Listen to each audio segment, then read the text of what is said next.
காளான் உருளைக்கிழங்கு வறுவல் ரொம்ப ஈஸியாக செஞ்சிடலாம். பேச்சுலருக்கெல்லாம் ரொம்ப ஈஸி. வாங்க எப்படி செய்யலான்னு பார்க்கலாம். ரெண்டையுமே பார்த்தீங்கன்னா சரிசமமாக வெட்டிட்டு ஒரு சுடுதண்ணியில் ஒரு 5 நிமிஷம் வேக வச்சு அப்படியே வடிகட்டிட்டு எடுத்துக்கிடுவோம். அது அந்த சட்டியிலே இருக்கட்டும். இதில் சேர்க்குறது பார்த்திங்கன்னா உப்பு, மிளகாய்த்தூள், மஞ்சத்தூள், கரம் மசாலா, மல்லித்தூள், சோம்பு, கருவேப்பிலை, வேறு இஞ்சி பூண்டை வந்து நைஸாக அரைக்காமல் தச்சு போட்டுக்கு.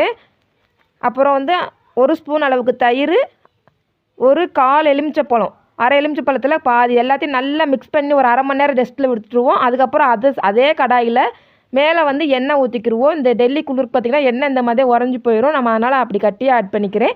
எண்ணெயை ஊற்றிட்டு இதை வந்து லோ ஃப்ளேமில் வச்சு நல்லா ஒரு கிளறிட்டு மேலே கருவேப்பிலை தூவி இறக்குனிங்கன்னா செம்ம டேஸ்ட்டாக இருக்கும். இது வந்து ரசம், பருப்பு சாதம், தயிர் சாதம் எல்லாத்துக்குமே நல்லாயிருக்கும். நல்லா மசியை வந்து நீங்கள் வேக வச்சு எடுத்துருங்க, நல்லாயிருக்கும். இதை எப்படி இருக்குன்னு சொல்லிவிட்டு சாப்பிட்டு பாருங்கள், நல்லாயிருக்கும். எல்லா சாதத்துக்குமே இருக்கும். சப்புன்னு இருக்கிற சாதத்தில் கூட இதை போட்டு பிசைஞ்சு சாப்பிட்லாம், நல்லா டேஸ்ட்டாக இருக்கும்.